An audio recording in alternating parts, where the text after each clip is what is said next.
welcome you to another live edition of the Sports Box, brought to you by our sponsor, Showcase Sports in Hamilton. Showcase Sports for the elite athlete. And by our friends over at CrowdPlay.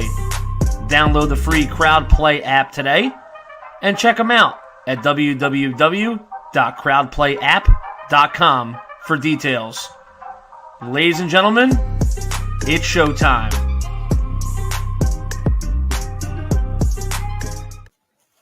What's going on, everybody? Welcome back to another edition of the Fighting Word Show. I'm your host, Bobby Esau. Tonight's show, as well as all the other shows on the Sports Box, is brought to you by Showcase Sports. They're a local sporting goods store in Hamilton, New Jersey. So stop by them, give them a look, and let them know the Sports Box sent you. So tonight I'm going to be breaking down every fight on the UFC 260 main card this weekend. And we're going to have an open discussion, so drop any comments you'd like, and we can just talk UFC and talk MMA.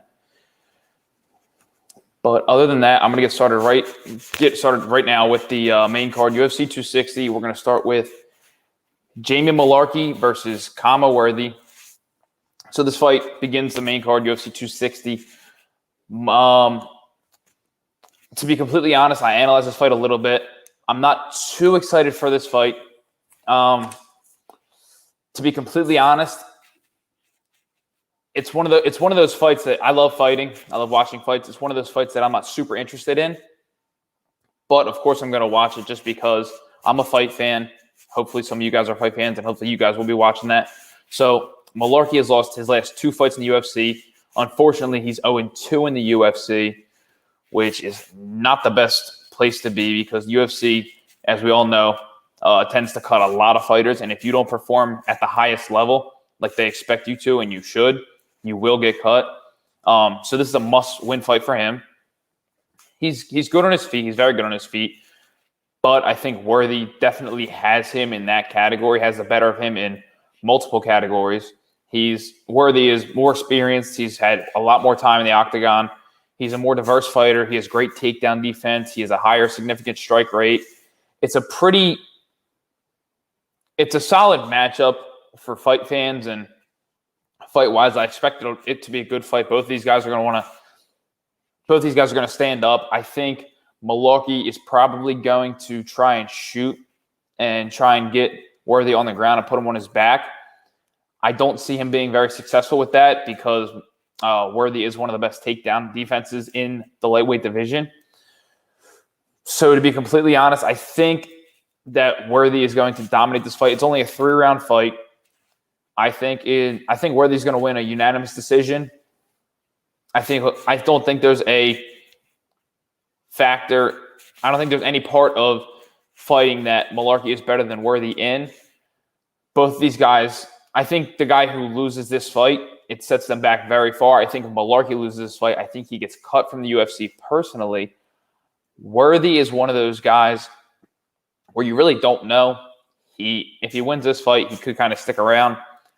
He's getting older. He's on the back end of his career already. So it all depends. I think it'll be a solid fight. I think there's a lot of fights on this card. I think there's a lot of fights better than this fight. But I think Worthy gets it done within the 3 rounds. And that's pretty much it. I don't expect too much of this fight. I don't expect too much of either of these guys. But I unfortunately think Mullarkey does get the boot if he does lose this fight. And then next up, we have Jillian Robertson versus Miranda Maverick. I love the name, by the way. So Robertson has looked good in her last few fights. Unfortunately, her last fight, she looked really bad. She lost a unanimous decision in December, I believe. She has the experience advantage over Maverick. She has clean boxing, clean kickboxing. But she's 6-3 in the UFC. She's another one like Mullarkey. You don't know if she loses this fight. Will she be cut? She'll be 6-4 if she loses this fight in the UFC. You really don't know what to expect. While Maverick, she's 10-2 as a professional. This is her second UFC fight. She's a young fighter, not as experienced as Robertson. Both girls are very impressive fighters. But from analyzing this fight, what I personally saw is that Maverick really thrives in the clinch and getting girls on the ground. She's a phenomenal clinch game. She's a phenomenal takedown game. 5 or 10 professional wins came by way of submission. I really think that she's going to dominate this fight. No disrespect to Robertson, but Robertson is more of a volume puncher. And I think Maverick is going to get on her early, be able to put her up against the fence, not give her any room to land any big shots or land loads of shots. I think Maverick gets to her very, very quickly in the fight. And I think she just controls, if it's a 15-minute fight, I think she's going to control 12 minutes of that fight on the ground. But it depends. It's a fight. It's 50-50. It's always 50-50, no matter what the odds are. Once that octagon door closes behind you, it's a 50-50 fight. But I don't see any world or any skill that Jillian Robertson has over Miranda Maverick. I just personally don't see that. I see Maverick dominating the fight, and that's pretty much it. I'm not super excited for this fight. I'm really not. But it's a fight. I'm going to watch it. I'm a fight fan. I love to watch fights, so why not? All right, next up, I probably shouldn't be as excited for this fight as I am, but it's Sean O'Malley versus Thomas Almeida. O'Malley is unfortunately coming off of his first professional and first UFC loss. He has a big hype train behind him. He's got a crazy following on Instagram. He's a gamer on Twitch. He's a fan favorite guy. He's shown that in his fights. He's got huge knockouts. He had a knockout on Dana White's Contender Series. He had, I believe, a knockout in his UFC debut. He's just flashy. He's a good striker. But with that talk and with that hype train behind him, he likes to try and knock guys out, which is great. It's great for fight fans to watch. But unfortunately, a young guy like him who doesn't have that much experience, when they try and get in there and they try and go for the KO and they try and show the world who they are, sometimes they ditch their game plan, kind of like we saw in his last fight with Marlon Vera. He kind of didn't ditch his game plan, but he didn't stick to as good of a game plan. He didn't fight as smart as he should have. So I definitely think that O'Malley has the skill set to beat Almeida and to one day possibly become a 135 champion. He's very young. He has to be very smart about it. But he has to, at the end of the day, he has to fight to his strengths. He can't fight to – it's awesome to fight. A guy like Gaethje is a perfect example. It's awesome to fight the way the fans want to see you fight. But at the end of the day, you have to fight in the way that's going to lead you to be the most successful. And I feel like Saturday night, he definitely can do that as long as he follows a good game plan and his team puts in a good game plan and he sticks to that game plan. But then for Almeida has lost. He hasn't won since 2016. Unfortunately, he's 22-4. Unfortunately, he's probably towards the end of his career. But there's the blueprint to beat Sean O'Malley now. He lost his last fight. He got TKO'd. And calf kicks played a huge factor in that, like we saw in the fight in the fight between McGregor and Poirier. Calf kicks are the biggest thing in MMA now. Everyone's learning them. Everyone's using them in their fights. And there's the blueprint to beat Sean O'Malley. If Almeida and his team follow that, who knows? I think they should, and I think they will. They're at the highest level in the sport. I hope they do, because if you go into that fight against O'Malley like Vera did, and you stick and move and you land your shots and you land those calf kicks on O'Malley, that's going to take a lot of pop out of his shots. He's not going to be able to move as well. He's known for his movement. Same thing we saw in the Poirier and Conor fight. Both guys, O'Malley and Conor, are known for their movement. They're known for their big shots. And that calf kick completely demolished their game plan. It ruined them as a fighter. It ruined their entire fight. And they both lost. They both got knocked out. So I think Almeida can definitely win the fight with the right game plan. I don't expect him to win the fight, but he needs to be able to stick and move. He needs to land his shots, which he can. He's shown that in the past. He's 22-4. He's obviously shown that. Land those calf kicks, and they'll eventually pay dividends. The more you land those calf kicks, the more out of O'Malley. And we saw it quick against Marlon Vera. I believe it was a first-round knockout, if I'm not mistaken. They take a lot out of the fighters super quick, especially big strikers that put a lot of weight on their front foot. They're real boxing stance heavy. It's weird. It just doesn't make sense, but it works. We've seen it work. It's been proven. To be completely honest, Almeida's I think he's 1-4 in his last 5. He's won 1 fight since 2016. He hasn't been super active. He's dealt with injuries, while O'Malley's been a lot more active. He's an up-and-comer. He's a big poster boy for the UFC. He's making the UFC a lot of money. He's going to eventually, if he keeps winning fights, people like to see him fight. People like to see him in general. He's going to sell fights. He's going to be a big pay-per-view star if he can stay on pace, win this fight, then maybe within 2 or 3 more wins, get a title shot. It all depends, but I think this is a very winnable fight for O'Malley. I mean, odd makers have him at more than a 3-1 favorite.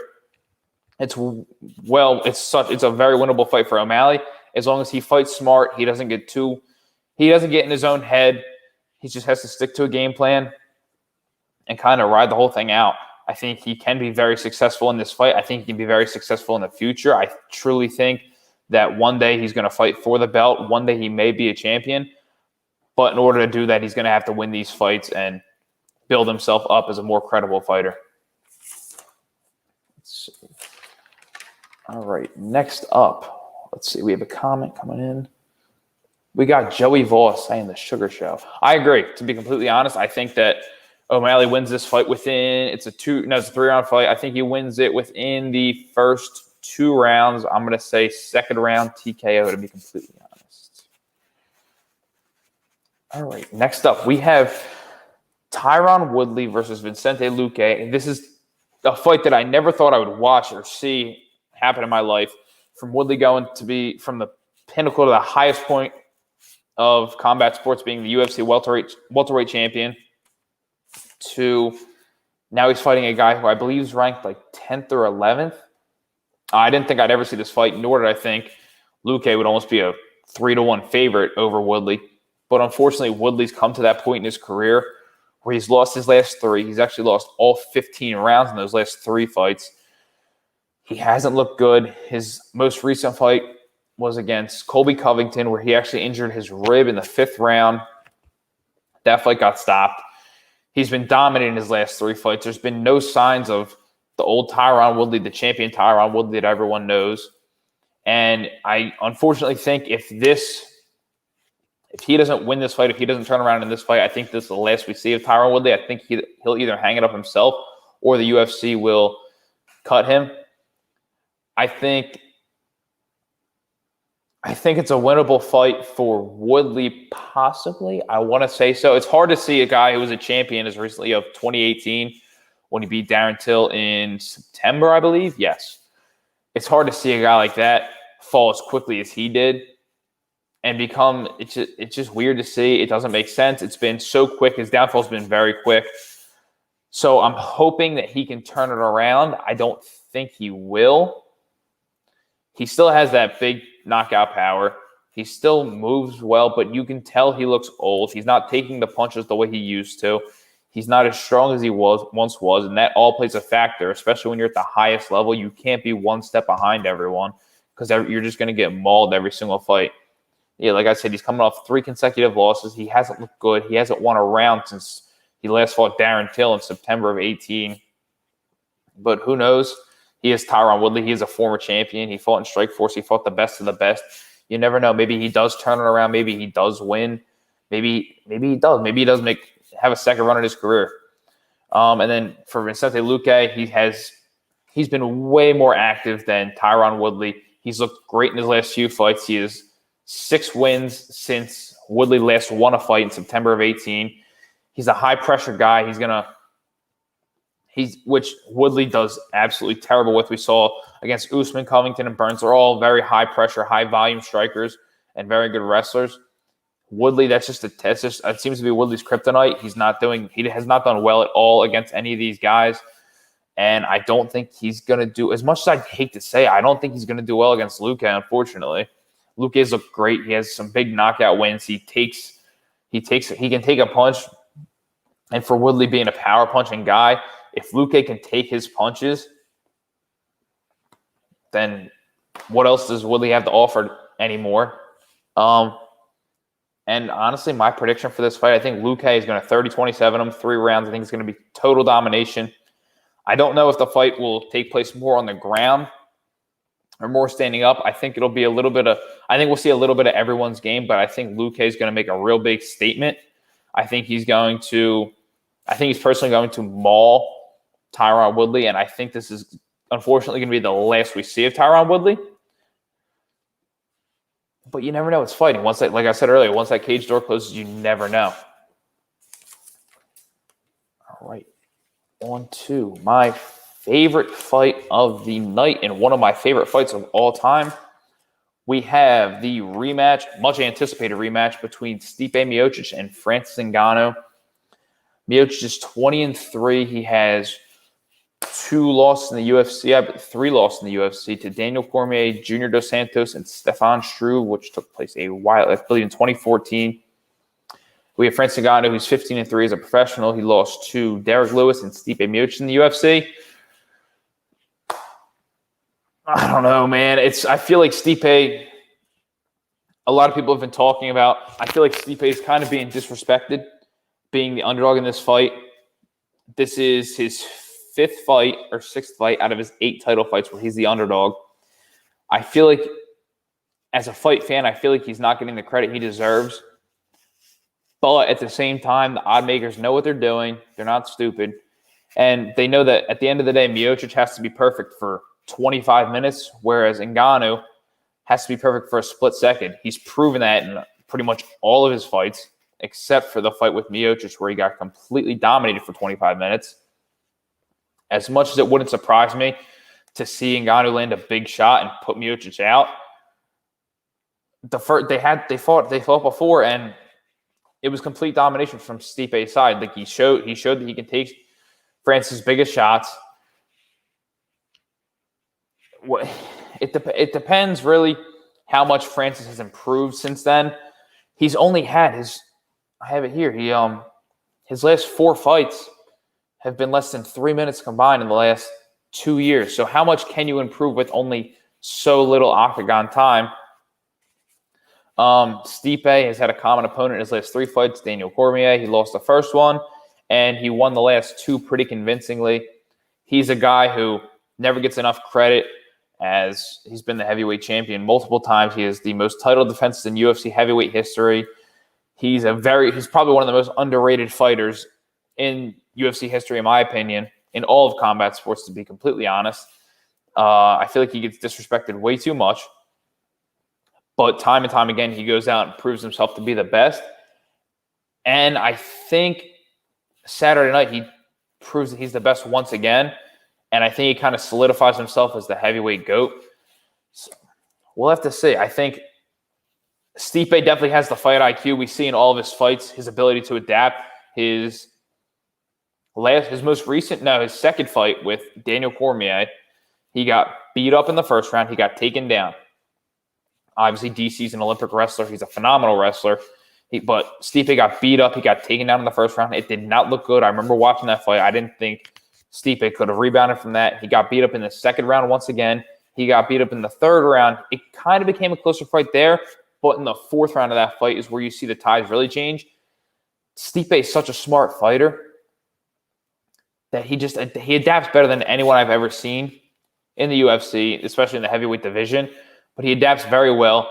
His team has a great game plan. He has a great team. He's got great coaches. He's a great mind. And he adapts better than anyone, as we've seen in his fights, especially in that second DC fight where he was being dominated through 3 rounds. I think it was definitely 3-0 DC. He came back. He started landing body shots. He started finding openings.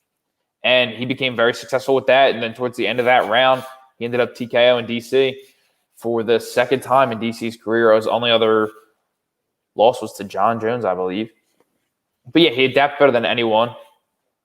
And I feel like in the first fight, again, Miocic was the underdog in their first meeting in March of 2018. Ngannou came out in the first fight. His game plan is the same pretty much every fight.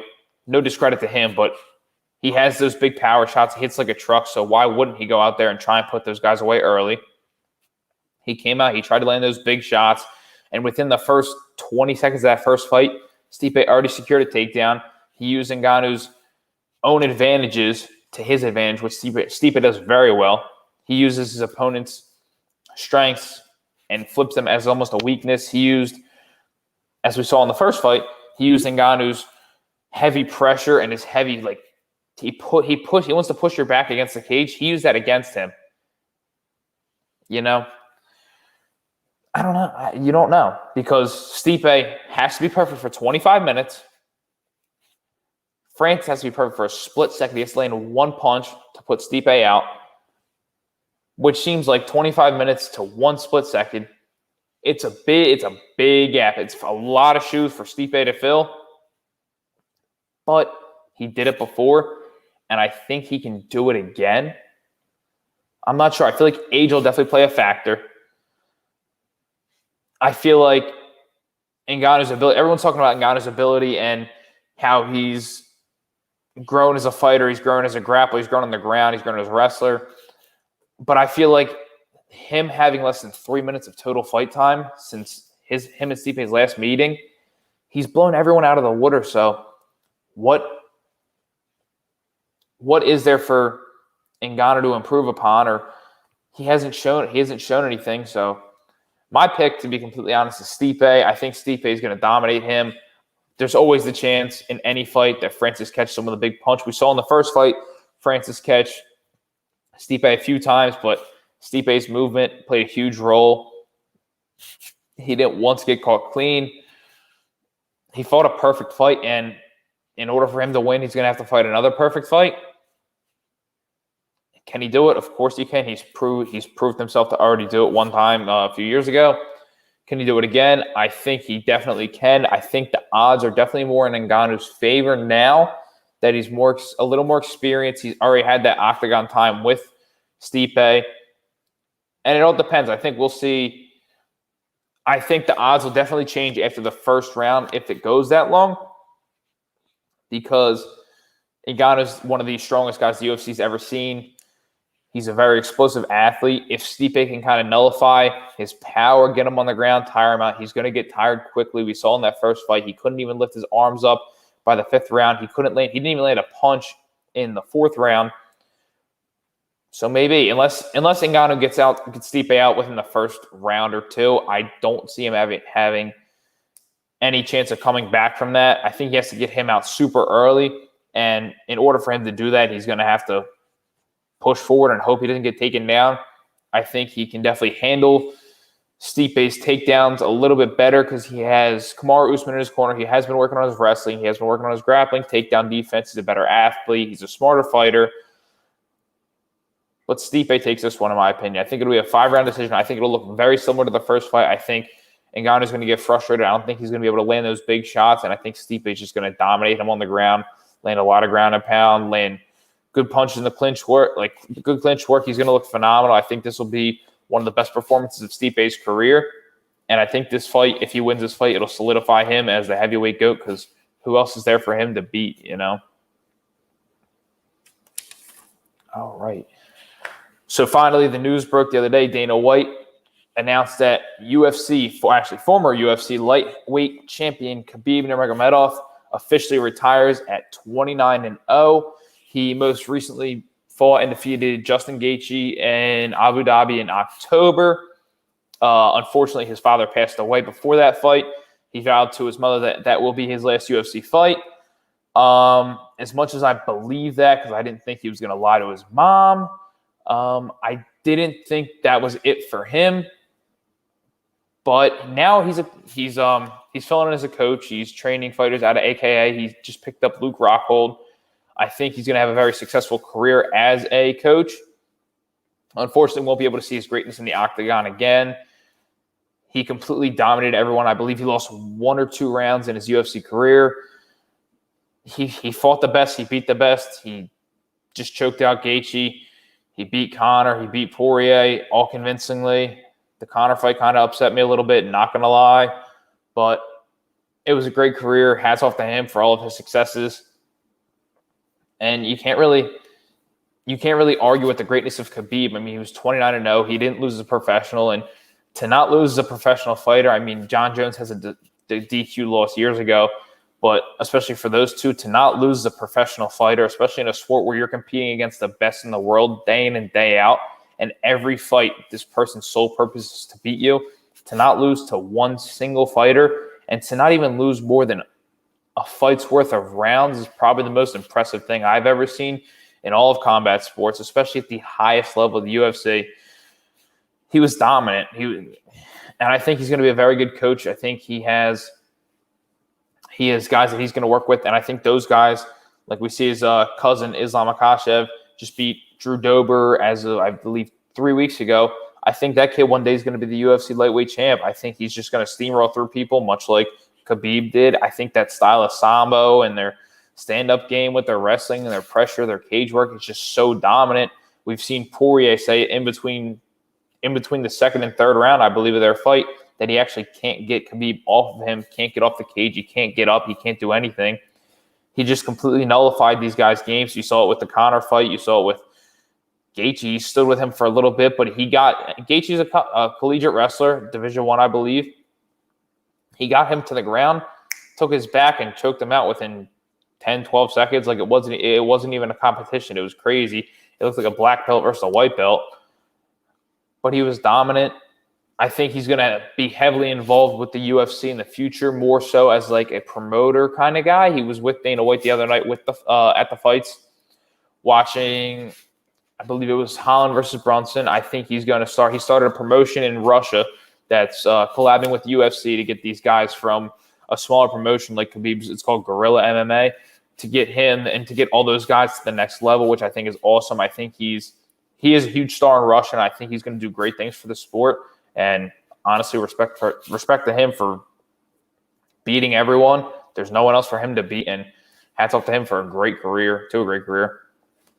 So with the retirement of Khabib Nurmagomedov, he vacated the lightweight belt, and the UFC then booked, I believe, the next day or the night of, Michael Chandler, who is 1-0 in the UFC, versus Charles Oliveira, who is a UFC vet. He's been in the UFC for, I believe, 8 years. I believe he's on an 8-fight win streak. I could be wrong. But they booked that to headline the UFC 262 in Houston, Texas. And I don't even know what venue it's at, but they're having fans, which is huge. It's a great step in the right direction. I love that they're able to do that. I love how the UFC handled everything throughout the pandemic, and they're starting with UFC 261 next month in Jacksonville, Florida, with full capacity. Then followed up by this UFC 262. I think this fight, I have no idea what to expect from this fight. It's a weird stylistic matchup. I mean, Chandler, as much as people complain about Chandler, he came into the UFC. He fought at Bellator, UFC. They're right there. They're the top two promotions in the world. Chandler proved himself as he's a great fighter. He was a great wrestler in college. He came in. I didn't think he was going to do it, but he knocked out Dan Hooker in the first round with, I believe, the first or second punch he threw. He looked completely dominant in his debut. And Oliveira, you can't really complain with this guy getting a title shot. He's a vet. He's improved. He's turned his career around. He has a few losses early in his career, but he's coming off a big dominant win over Tony Ferguson. You can't really complain about it. They offered Dustin Poirier the fight against Oliveira, but he's holding out to fight Conor, which I believe is actually booked or targeted for July 10th. I think that's International Fight Week. I'm sure they'll have fans at that somewhere. That'll be another huge fight. He's holding out for that. I believe the winner of this fight will go on to fight the winner of Conor and Dustin 3. I believe Conor is going to win that fight. He better, or I'm probably going to cry. But I believe it's going to be a good fight. You can't complain. I'm kind of happy. I loved seeing Khabib fight. I love seeing how dominant he was. But I'm kind of happy that there's going to be a new champion, because in all honesty, as much as I like seeing a guy be so dominant, I kind of didn't think anyone was going to beat him no matter how long he fought. I thought he was going to go 35, 36-0 no matter who came along. So it's kind of cool to see someone fresh. I'm kind of happy to see Oliveira get a title shot after probably 14 or 15 UFC fights. I'm excited to see Chandler in that situation. I think he deserves it. A lot of people disagree, but I think he deserves it. He proved himself in Bellator. He finally made the move to the UFC, knocked out Dan Hooker super early in their fight. Nona Vincenza is watching me. Hi, Nona. I think it's going to be a great fight. It's a weird stylistic matchup. I think I'd like to see Chandler win. I'm sorry. A lot of people don't agree with that. A lot of people want to see Chandler go away. They don't think he deserves that shot. But I like what he's about. I like his style. And that's that. I'm excited for that fight. That fight takes place in late May. What else? He does. Dan, I agree. He does have a great resume.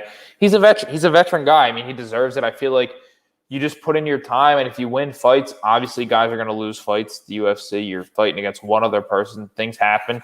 He does have a phenomenal resume. He just had a very convincing win over Tony Ferguson. I believe. I don't know when that was. I think it was last May. No, it wasn't. I forget when that was. But he has a great resume. You can't really complain with him getting that shot. I think it'll be a great fight. It's going to be a 5-round fight. We're going to see. Obviously, Oliveira has wicked jiu-jitsu. He's got good striking. He seems comfortable on his feet. He seems more and more comfortable on his feet with every fight we see. Chandler is just he's a beast, the way to put it, I guess. He has great wrestling. He has great striking. He has great fight IQ. He's a smart guy. He's a strong guy. He's a very tough dude. And it was October. You're right. I was thinking, I don't know why I said that because of Gaethje versus Ferguson. Yeah, but both were phenomenal fights. He looked great in his fight with Tony Ferguson. Tony Ferguson's the dude that everyone thought was going to beat Khabib. Everyone thought was going to fight Khabib. Unfortunately, that fight fell through like 4 or 5 times. But overall, I think it's going to be a great fight. I'm really excited for that. I'm really excited for this weekend. I think it's going to be a great night of fights. I'm happy to see Ngannou get that second chance at Stipe. He's proved that he should be the guy. I think that I watched something earlier that Dan Hardy was talking about. If Miocic was not a heavyweight, or if he retired, dropped the belt right now, retired, Ngannou is the heavyweight champ for years to come. I don't see anyone beating him. I see very good stylistic matchups for some guys like Curtis Blades, but unfortunately he lost to Ngannou, I believe, twice. He got knocked out twice by him. I don't see anyone beating him besides Stipe. I believe Stipe is Ngannou's kryptonite. And as long as Stipe can go out there and avoid the big power shots super early and avoid that first onslaught, which got the last 4 guys that Ngannou fought, I think the fight goes a lot in Stipe's favor, a lot more in his favor. And I think it's going to be a great fight. I think it's going to be an absolute brawl. I think both guys are going to be absolutely exhausted by the end like their first fight. I hope all of you guys watch it. Please text me. Please call. Please do anything. And I love talking fights. It's going to be a great night of fights. I'm super excited. And let's see. Dan, I agree with that. They're both very big dudes. I agree. I feel like, obviously, we saw Derek Lewis just knock out Curtis Blades, but I'm sure you've seen that fight. I'm sure a lot of you have seen that fight that Ngannou and Derek Lewis fought, arguably 2 of the biggest power punchers in the UFC heavyweight division and in the UFC in general. And they were so scared of, I'd say, getting knocked out or just getting caught with a punch that they were so tentative that they threw maybe, I think, 40 combined strikes in the entire fight. I know Ngannou landed 11 strikes through 3 rounds. It was a decision loss for him.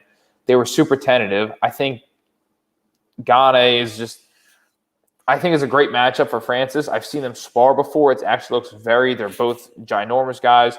They have crazy power. I think it'll be a very interesting matchup. I think it's probably the best chance. I think it's the best chance for someone besides Stipe to beat Ngannou. And that's pretty much that. I agree. I 100% agree. I think that rematch will come sooner than we believe. If Ngannou wins, obviously the winner of this heavyweight fight gets John Jones. John Jones moved up to heavyweight pretty recently. This will be his first fight. He'll get an immediate title shot. But after that, I believe Ngannou and Derek Lewis will meet again one day. I think it'll be a different fight. I think it'll be somewhat similar. Both of them are going to be super tentative because they're 2 of the most hardest hitters we've ever seen. They'll be super tentative, but I think it'll definitely be a better fight because both those guys have made leaps and bounds in their skill set. I think it'll be a similar stylistic fight. I believe probably both obviously try and land power shots. I don't see anyone trying to wrestle. I don't see anyone trying to get to clinch. I think they'll just throw bombs, and I think it'll be over before the final bell rings. Lewis and Gane book it.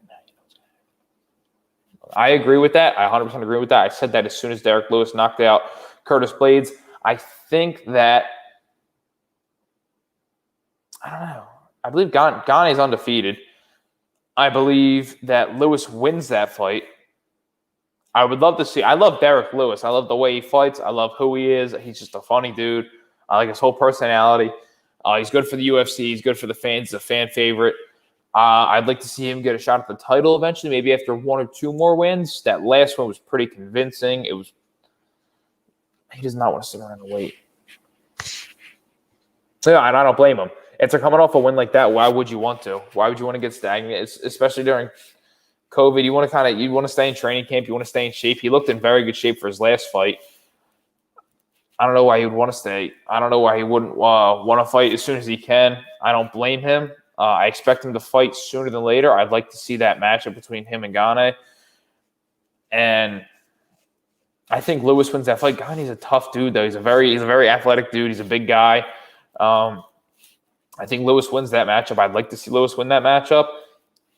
And I want to see Lewis fight for the belt one day. I think he's just a fan favorite dude. I think he's going to sell a lot of pay-per-views. Even though he's a veteran guy, he has some losses on his record. People just like to see him fight. I like to see him fight as a fan. You know, someone's going to throw something crazy. Someone's going to get hit with something crazy, and that's what people live for. That's what people watch the UFC for. I think his skill set's much improved.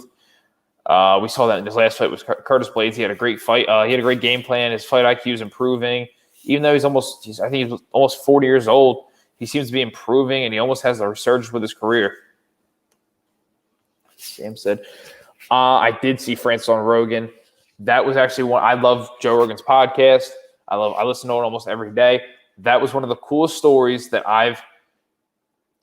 it's crazy to see where these guys come from, because some of these guys you see these guys who are child prodigies and stuff like that. And Francis Ngannou, for those of you who don't know, was 10 years old working in a sand mine in Cameroon, I believe. He escaped the country, moved to Paris, and from there started training MMA to make money.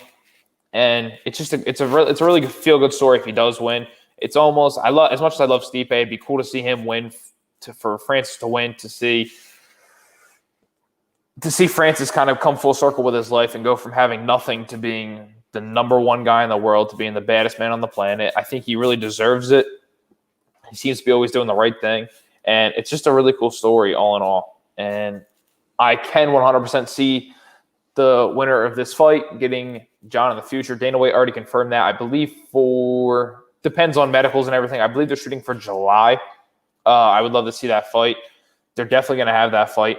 I don't know who wins. I think I would like to say, as much as I love Stipe, and I think Stipe is going to win on Saturday, I would love to see Francis and John fight, because I feel like that's more of a threat to John, especially with an undefeated record. He's kind of on the pedestal of combat sports.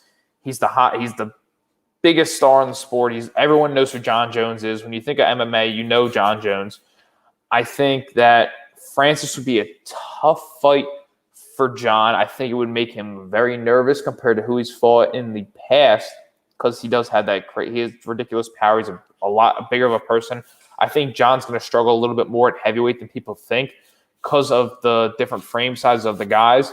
But I think he will be successful. I think he will get that second belt eventually. I think he does it in his first try. I'm not the biggest fan of John Jones, but I'm a huge fan of his style, and I like what he brings to the game. But we'll see. Dan, I did mention that earlier, that Stipe is the underdog in this matchup. I believe he's been the underdog in 6 of his 8 title bouts.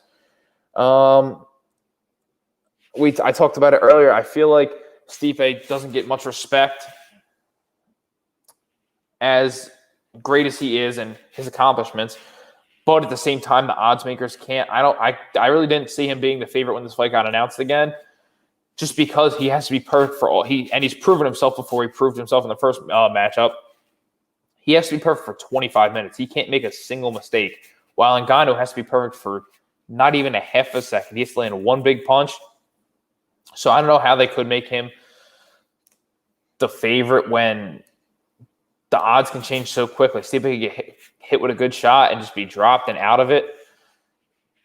You never know, but I think Stipe is the underdog, or he is obviously the underdog. I think he's massively underrated. He is undefeated when he is the underdog, and I think he's going to continue that after this Saturday.